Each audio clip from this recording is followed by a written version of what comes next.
We're not, you know, as I say, we don't agonize, we organize against all of that. But there's a reason they suffocate, suppress, and poison the well. Because that works for them. We have to change it to what works for electing more women to public office. And I think you will agree. I think you will agree. And I promise this to people all over the country.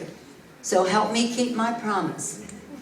That if we reduce the role of big money in politics and increase the level of civility in the debate, we will elect more women to public office. More women, more minorities, more young people. It will open the door. Will open the door for a clearer debate, a battle of ideas, not the suffocation of money. We might as well go to the wealthiest people in our country and say, who do you want to be president, speaker, governor, whatever. We don't even have to have the election, because with that formula that they have, they can win everything. And that's called a plutocracy, the government of the wealthy, or an oligarchy, a government of the few. We are a democracy where the voice and the votes of the many, not the checkbooks of the very few, determine who should lead our country. And so, that's how I think we can do it, and I think we can. I think you have all decided that we should and that we will. And why is that important? We're not saying to our men who are here, we can do it better. Working together, we can do it better. We have to have the mix at the table. So when I went to Congress 25 years ago, say there were 20, 22 like that, women members out of 435. Hi, Scott. Out of 435. He stands out there so tall. I'll be naming all of you pretty soon. I won't be that long. 435. Now we have nearly 80, not quite, but nearly 80.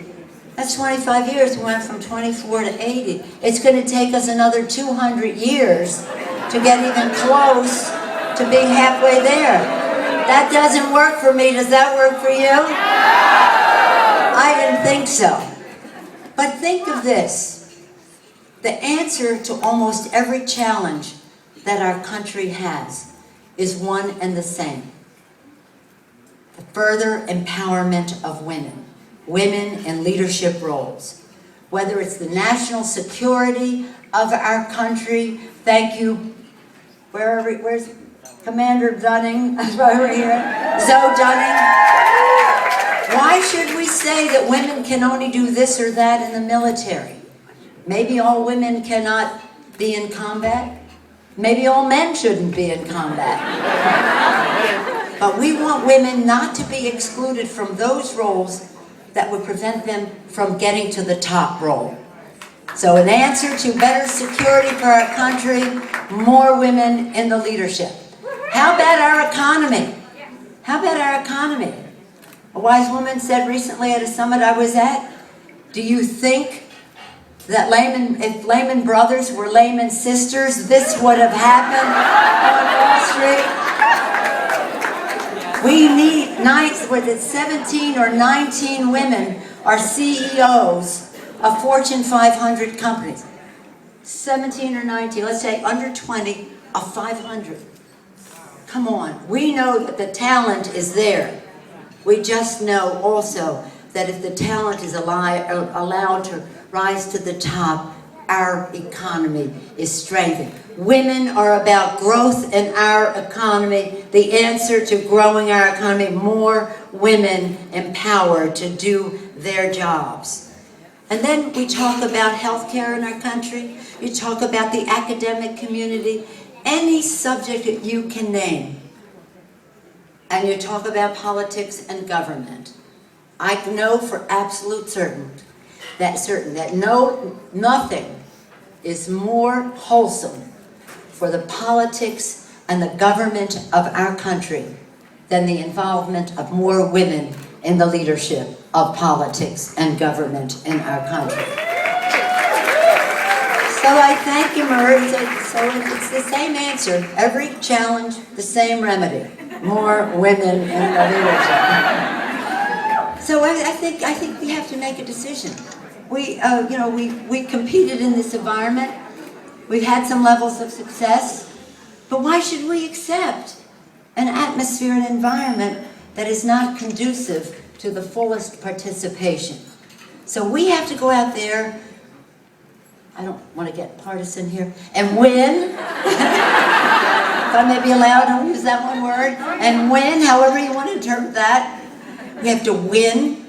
We have to reform campaign financing in our country. Let's have citizen financing of campaigns. A new politics that reduces the role of money. And then win, reform, and then amend the Constitution to roll back Citizens United so that we have the electoral. And when we do that, and we increase civility, because you know they like to make it raucous, because men are raucous. Oh, that's daring. Women are raucous, need I tell you. So we want to take them onto our playing field of civility, And I think that's an appropriate playing field for our country. It's what the American people want. It's where we thrive. It's where issues are debated with more clarity. It's where more women can succeed.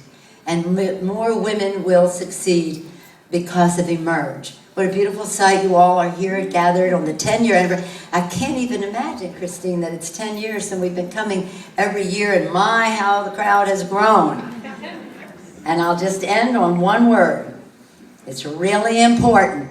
And I thank you for the role that you are all playing for many more women to emerge. Thank you all very much.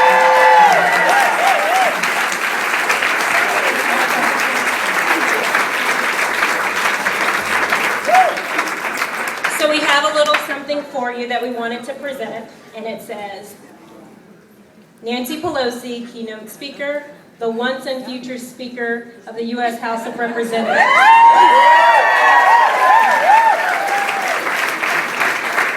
With tremendous appreciation for your generous support over the decade. Congratulations on 25 years of kicking butt, taking names, and becoming the first woman of the House.